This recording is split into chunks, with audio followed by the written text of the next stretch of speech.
belajar setiap pagi sebelum berangkat sekolah itu kita sarapan terlebih dahulu. Supaya apa? Supaya tidak lemas, supaya semangat dalam belajar. Nah, seperti biasa sebelum mulai belajar kita berdoa terlebih dahulu. Ketua kelasnya mohon dipimpin doanya. Ayo pimpin doanya.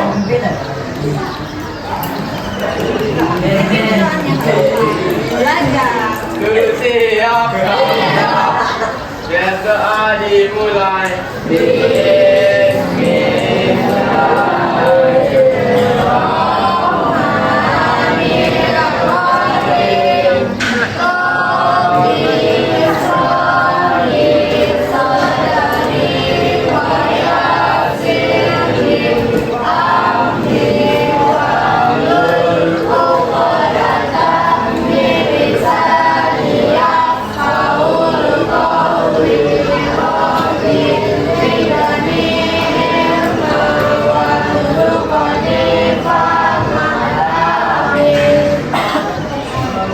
Masuk semua hari ini? Siapa yang nggak masuk? Ada Pak? Ada. Nomor absen berapa? Siapa nama panjangnya? Izin atau sakit? Satu orang? Bu, Aira satu lagi Bu. Siapa? Aira. Izin atau sakit?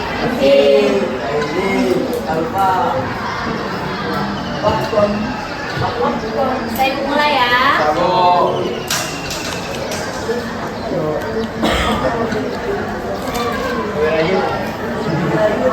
Pada pertemuan sebelumnya kita sudah belajar yang namanya apa? Ada yang masih ingat? Zat aditif.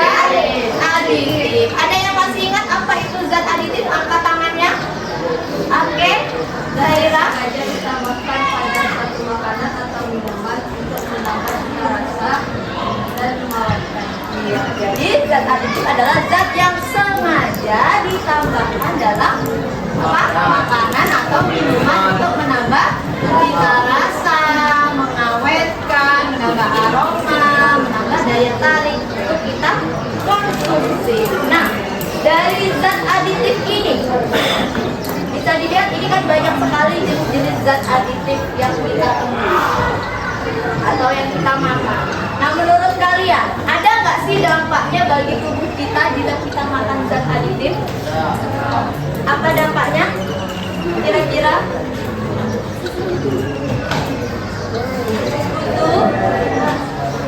Nah, pernah nggak kalian sakit perut setelah makan jajanan? Ada yang pernah? Pernah? Kira-kira apa penyebabnya? Ada yang tahu? Barang makan. Terlalu banyak makan? Karena yang pedas.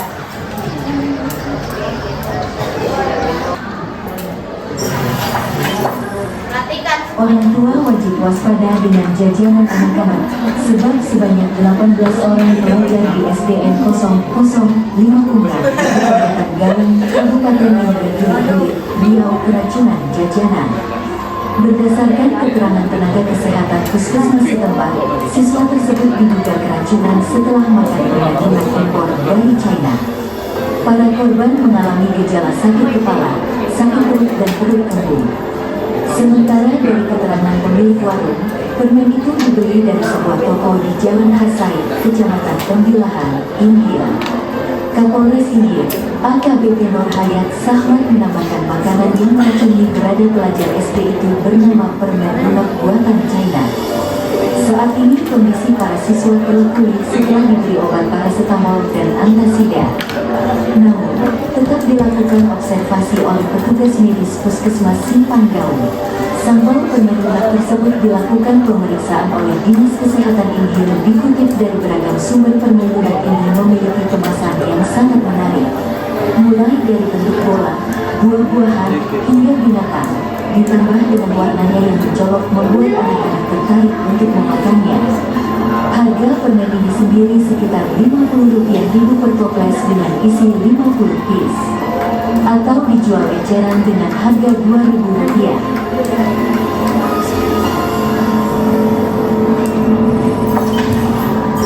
Jangan lupa subscribe, share, komen, dan like ya.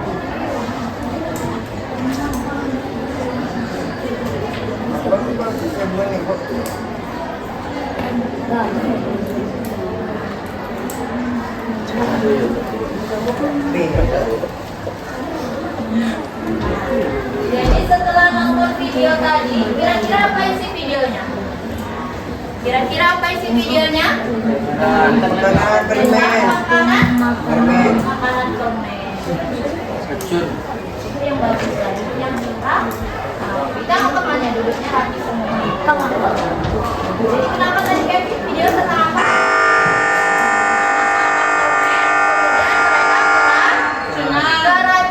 Kenapa bisa keracunan dari permen? Kenapa permennya? Mengandung apa kira-kira? Zat-zatnya berbahaya. Dari warnanya saja sudah kan mencolok. Harus berhati-hati dalam mengkonsumsi apa? Makanan atau jajanan yang kita makan. Jadi pada hari ini, pembelajaran kita hari ini kita akan belajar tentang dampak zat aditif serta upaya memilih makanan dan minuman yang baik. Nah, jadi lanjutan dari materi zat aditif pada pertemuan sebelumnya. Jadi pertemuan hari ini kita akan belajar dampak mengkonsumsi zat aditif tersebut. Dengan tujuan pembelajaran pada pertemuan hari ini yang pertama yaitu, coba Kevin baca Kevin.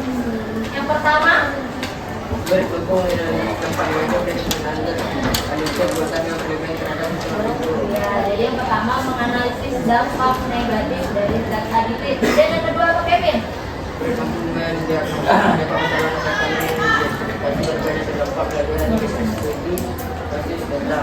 Ya, jadi kita murid mampu mendiagnosis penyebab dari masalah kesehatan yang ditimbulkan oleh zat aditif. Selanjutnya, Berhubung dengan pelaksanaan dan teknologi pencegahan untuk mengendalikan para produksi yang edukasi sejak jadi bisa menyusun langkah-langkah atau strategi bagaimana mengolah konsumsi yang sehat dan bijak dalam mengkonsumsi zat aditif. Yang terakhir apa Kevin?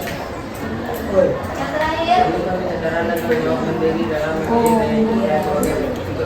dalam jadi menumbuhkan kesadaran diri sendiri sebagai bentuk tanggung jawab supaya bisa memilih gaya hidup yang sehat sebagai bentuk juga menjaga kesehatan tubuh. Nah, sebutkan satu dampak negatif yang kamu ketahui dari mengkonsumsi zat aditif. Ada yang bisa? permen. Dampaknya. Sakit. Ada yang bisa? Sakit gigi. Ada lagi? Kata dan video tadi apa? Ada lagi?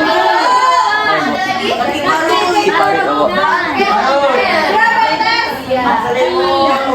Banyak ya. Jadi tidak cuma sakit. Kemudian mereka berat. Kemudian zat aditif ini ada yang namanya dampak positif dan dampak negatif. Negatifnya apa? Dampak positifnya tadi bisa meningkatkan rasa, aroma, kemudian daya tarik atau tampilannya. Kita menarik kan kalau dikasih zat aditif buat makannya, bikin apa? Menggugah selera. Jadi kita pengen banget makannya kalau dari warnanya menarik atau tampilannya cantik. Kemudian apa lagi? Memperpanjang masa simpan, jadi bisa mengawetkan makanan. Kemudian apa lagi? Ya, menjaga teksturnya atau tampilan dari suatu produk makanan. Kemudian yang terakhir, membuat makanan lebih praktis dan siap konsumsi. Contohnya produk makanan kemasan itu praktis kan? Mudah kita dapat di warung, di pasar. Kemudian apa dampak negatifnya? Coba baca Sandi, dampak negatifnya apa? Yang pertama, dampak negatif dari zat aditif. Yang keras coba. Masa badannya besar, suaranya kecil. Ayo. Dengar nggak temannya ngomong? Keraskan suaranya. Dah. Apa? Iya, jadi dampak negatifnya yang pertama bisa menyebabkan alergi atau iritasi pada tubuh. Selanjutnya apa nih? Apa, Pak? Ya, jadi bisa memicu gangguan pencernaan, contohnya tadi sakit perut atau diare atau keracunan seperti kasus di video. Kemudian apa lagi? Tadi? Iya, penyakit jangka panjang contohnya apa? Kanker. Kemudian yang terakhir? Ya, jadi beresiko keracunan zat kimia tertentu. Nah, tengok gambarnya. Terang nggak? Terang. Beneran ini? Ini kanker, namanya sel kanker. Kalau pemanis, kemarin itu pertemuan sebelumnya sudah ibu jelaskan. Ada namanya sakarin dan siklamat. Iya. Sakarin dan ini kan ya kanker aja Angker. dia berangkat.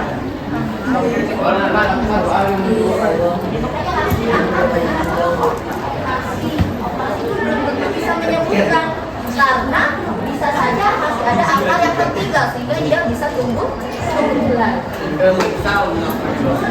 Nah, pada pemanis minggu pertemuan sebelumnya ada sakarin dan siklamat. Ini pemanis buatan atau alami? Buatan. Coba pemanis apa tadi?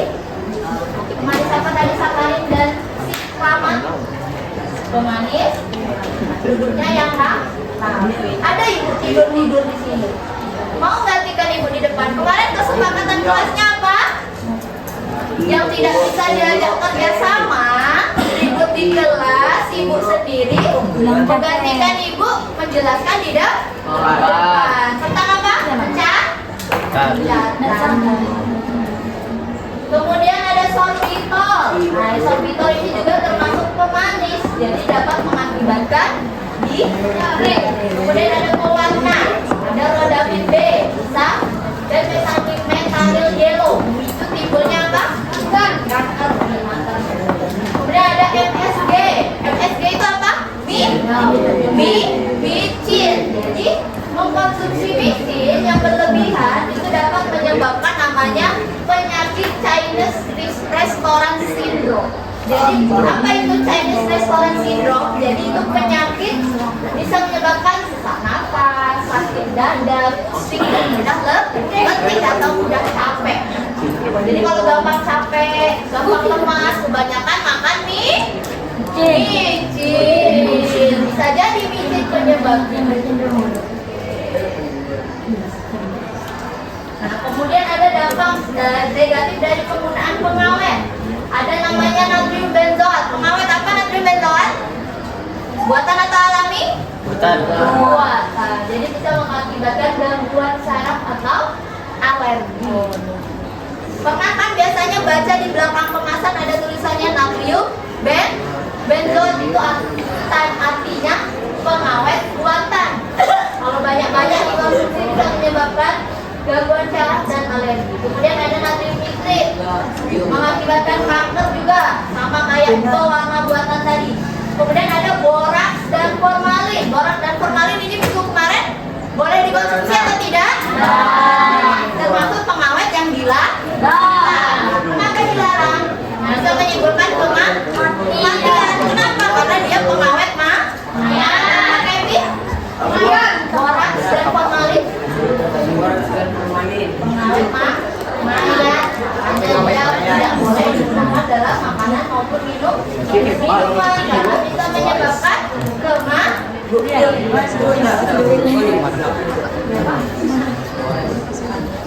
Nah, kemudian ada upaya bijak dalam memilih makanan dan minuman. Nah, pertama, apa yang harus terapkan? Cek, klik itu, klik artinya K kemasan, L itu label, I izin edar, dan K kadaluarsa. Yang pertama apa, Kevin? Memeriksa pakai masan. Bisa kemasan harus gimana maksudnya? Kadang melihat kemunculan Jadi harus melihat kemasannya bagus gak? Kemasannya rusak gak? Kalau kemasannya udah rusak berarti isinya juga rusak. Mau gak kalian beli kalau kemasannya rusak? Jadi harus kita cek dulu dari segi fisik produknya. Nah kemudian setelah cek kemasan, kita cek apa? Labelnya apa? Kalau kita umat muslim, tentunya kita mengecek label halal enggak. Sebaiknya harus memilih yang berlogo halal untuk umat muslim.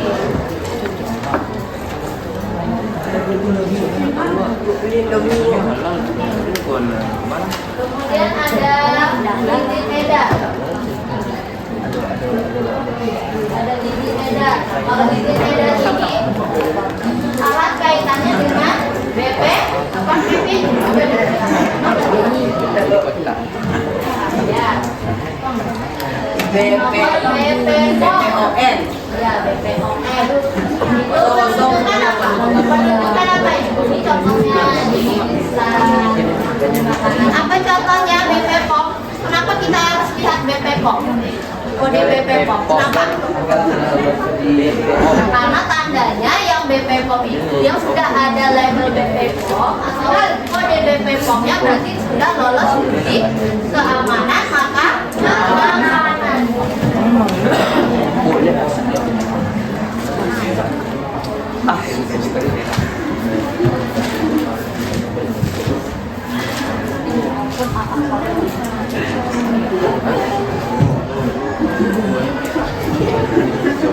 Kalau kadaluarsanya biasanya ada tertera di kemasan produk makanan.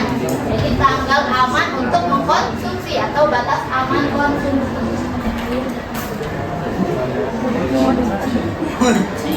Nah, kemudian ada upaya bijak dalam memilih makanan dan minuman yang aman. Yang nomor 2, hindari makanan dengan warna terlalu mencolok. Kenapa? Karena indikasi warna tekstil berbahaya. Ini contohnya permen lollipop. Ada yang sering suka makan permen lollipop. Warnanya sangat mencolok. Jadi kita harus hati-hati karena bisa berindikasi mengandung berwarna berbahaya. Kemudian yang nomor 3, ada tekstur yang terlalu kenyal. Tidak bisa dilihat. Kenyal contohnya kayak bakso, mochi. Apa makanan kenyal-kenyal? Jadi dia ditaklukkan berindikasi mengandung borax. Jadi borax itu bisa mengenyalkan. Bukan mengawetkan mayat, bisa mengenyalkan makanan. Harus hati-hati dalam memilih makan.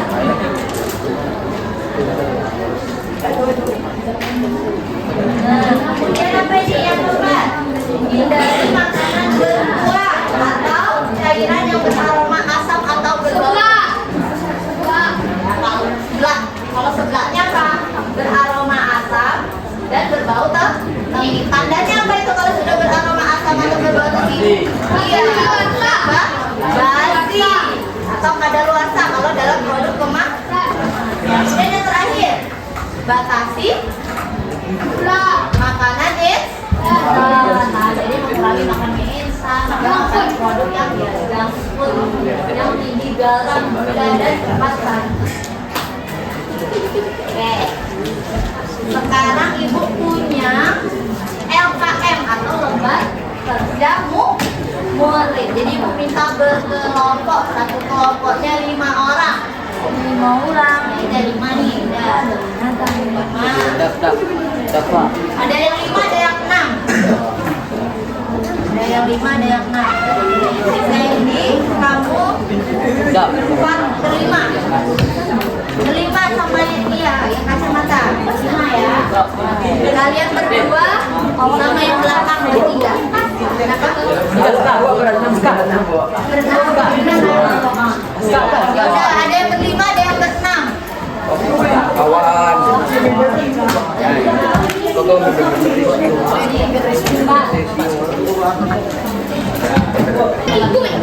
Bu, kami berapa barang, Bu?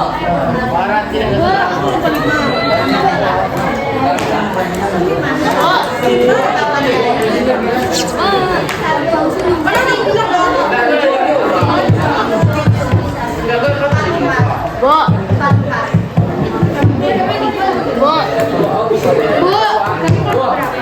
Kelompok 1, 2, 3, 4, 5, 6. Kasusnya itu kan ada studi kasus, ada berapa kasus sih? 3. Jadi sesuai dengan kelompoknya.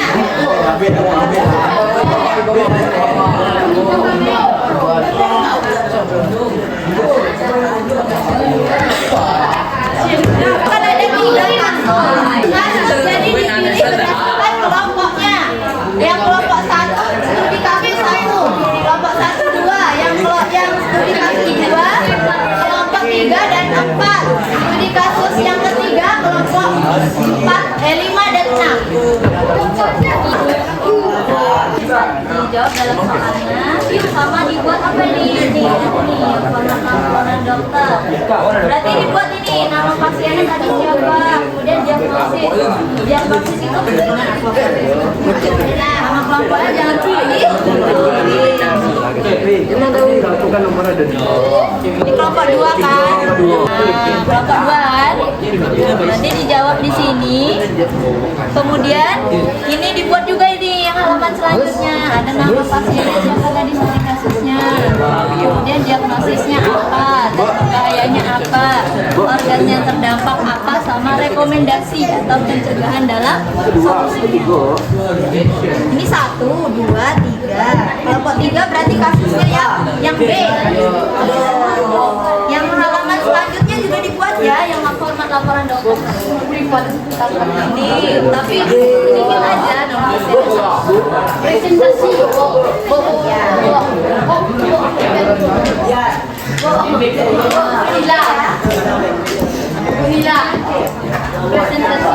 Ya nanti dipresentasikan perwakilan kelompoknya setiap kasus satu kelompok. Jadi nanti kasus A bisa kelompok 1,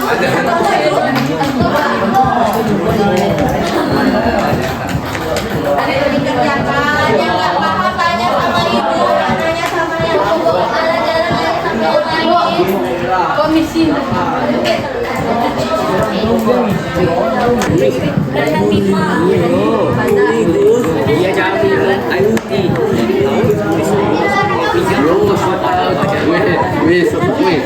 Setahun macam ini kelas merasakan diri tertinggal dan bengkak pada wajahnya di pagi hari. Keren, Dia mulai selesai ya, selesai semua ya. Natri Selesai dari laporan bumi Pak dan kawan natri yang kencur. ditabung dibantu kawan kelompok.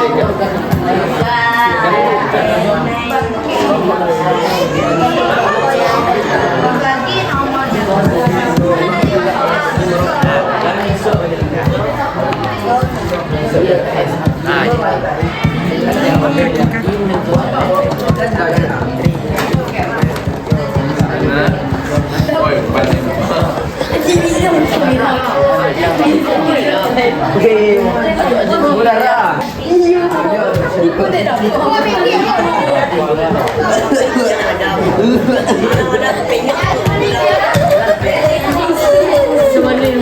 Organ tubuh apa?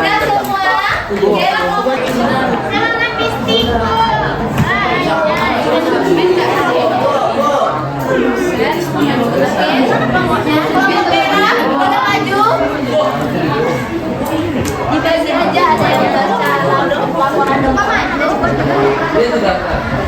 Ya, yang ini.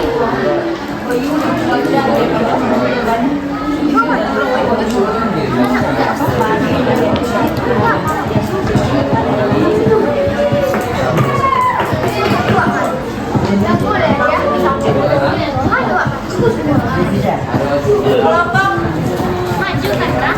Studi kasus A sudah? Sudah?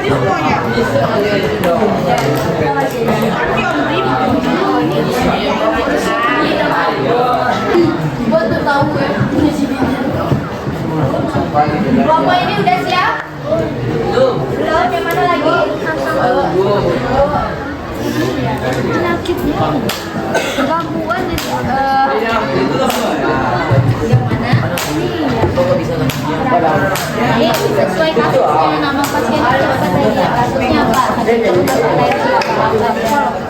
Jawab sih. Kenapa? Itu buat lo.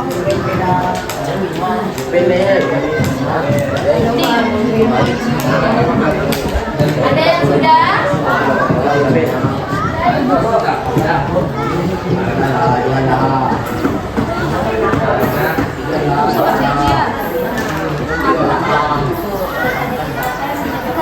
Kalian dipanjangkan dia dari kasus.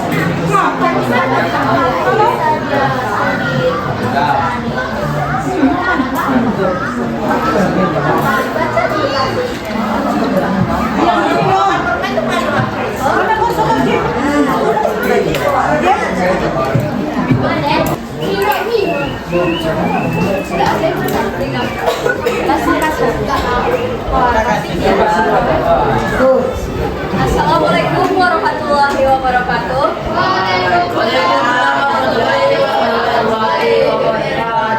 Kami dari kelompok 5 akan mempresentasikan hasil dari kasus yang sudah kami cari tahu penyebabnya. Sebelum kami mulai presentasi kami, izinkan kami memperkenalkan diri terlebih dahulu. Perkenalkan, nama aku Khaira Rea Adrian. Nama aku Jihan Audrey Deandra.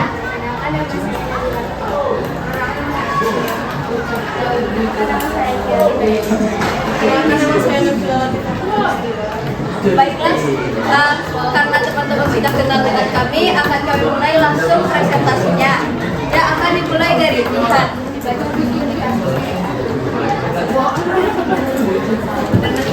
Baiklah, maaf sebelumnya teman-teman.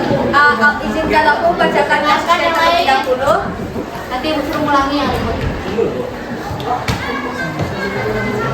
Cici, 12 tahun, sangat suka minuman bersoda, ada permen karet yang manis. Dia minumnya lebih dari 2 botol per hari. Akhir-akhir ini, dia sering merasa haus, berat badannya turun, padahal makan banyak, dan mengalami gangguan penglihatan. Dokter mendiagnosisnya terkena prediabetes akibat konsumsi pemanis buatan, yaitu aspartam dan sakarin, dan gula berlebih. Untuk lebih lanjutnya akan dijelaskan oleh Jihan. Pertanyaan pertama. Jawaban pertama, aspartam dan sakarin termasuk ke dalam jenis zat aditif buatan. 2. Hati, dikarenakan gula yang berlebihan, hati tidak dapat bekerja dengan efisien. 3. Haus, berat turun dan gangguan penglihatan dikarenakan konsumsi gula yang berlebihan. 4. Mengecek terlebih dahulu komposisi makanan sebelum makan. 2. Mengurangi konsumsi gula berlebihan. 3. Berbanyak minum air putih. 5. Cici karena ia membeli produk kemudian mengkonsumsinya. Baiklah, apakah dari teman-teman ada yang ingin bertanya? Oke, dari kelompok lain ada yang ingin dipertanyakan dari kelompok Keira, dari kelompok 5 yang presentasi? Tidak. Baiklah teman-teman semuanya, izinkan aku perjelas lagi mengenai kasus C yang sudah kami pelajari. Nah, pada kasus C ini ada pasien yang bernama Cici yang berumur 12 tahun. Yaitu dia mengkonsumsi gula buatan yang berlebihan, yaitu sakarin dan aspartam. Nah, Cici ini dia didiagnosis pradiabetes dan berlebihan gula. Kenapa? Karena gula buatan, sakarin dan aspartam, apalagi Cici itu mengkonsumsi minuman kaleng soda berlebihan, dapat 2 botol per hari. Nah, karena itu hati kita yang biasanya mengubah gula menjadi energi itu tidak bekerja dengan efisien, dan gula itu menumpuk dalam hati kita. Maka karena itu kita mendapat gangguan kesehatan dan lain-lain. Baiklah, itu saja dari kami. Wabillahi taufiq wal hidayah. Wassalamualaikum warahmatullahi wabarakatuh. Tepuk tangan untuk kelompok 5. Oke,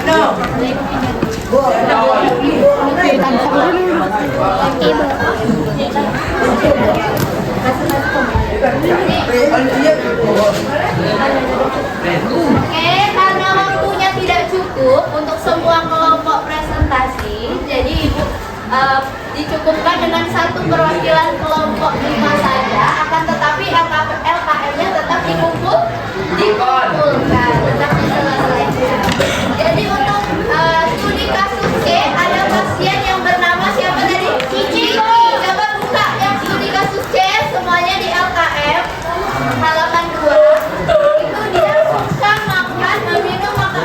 bersoda dan permen karet yang manis. Jadi dia tiap hari bisa dia minum dari 2 botol lebih. Nah, akhir-akhir ini dia merasa haus katanya. Berat badannya turun, padahal dia banyak makan. Jadi setelah minum itu akhir-akhir ini dia sering merasa haus dan berat badannya turun. Serta mengalami gangguan penglihatan. Gangguan apa tadi, Sandy?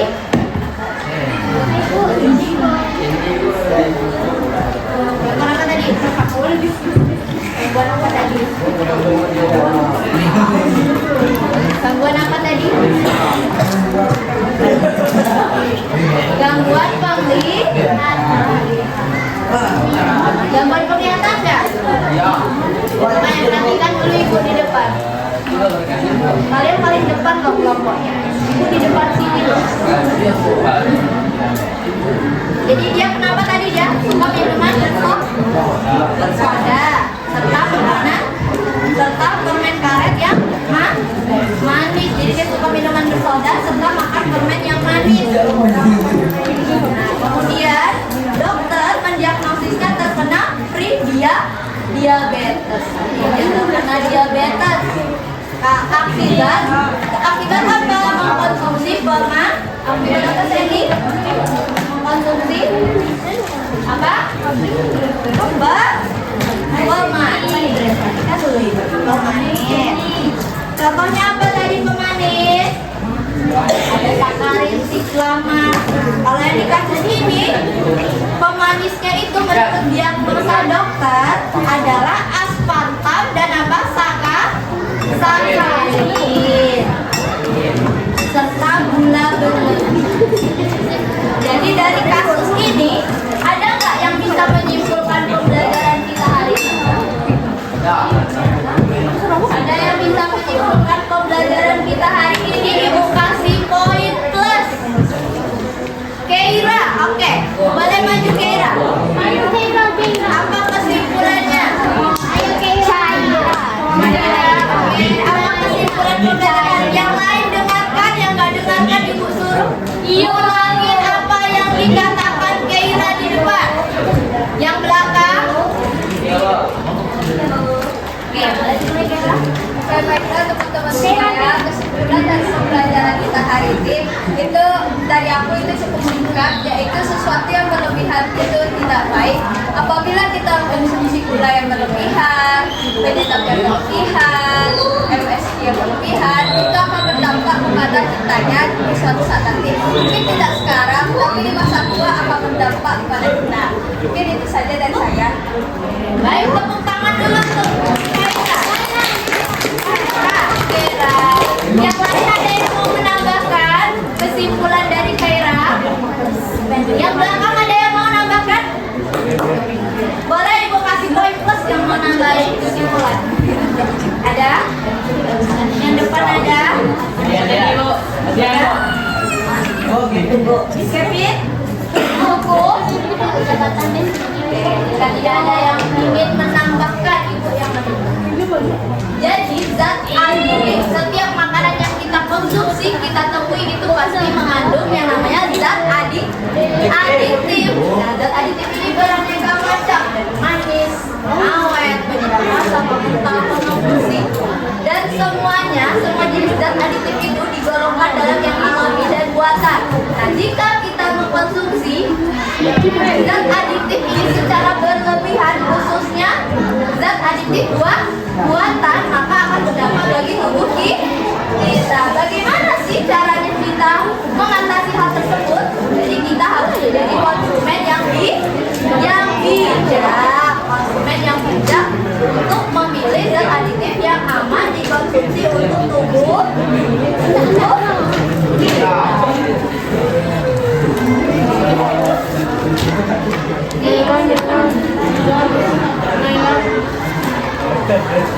Sampai sini ada yang ingin ditanyakan terkait materi zat aditif? Nggak boleh. Angkat tangan. Dari yang sebelah kiri ibu ada yang ingin ditanyakan terkait zat aditif? Yang belakang kelompok 6 ada yang mau ditanyakan? Ya. Belum.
Apa bacanya? Dalam kesehatan memilih makanan yang masuk ke dalam tubuh, selamat belajar dan tetap semangat. Oke, pada pertemuan berikutnya setelah UTS kita akan melanjutkan materi kita yang berjudul zat adiktif.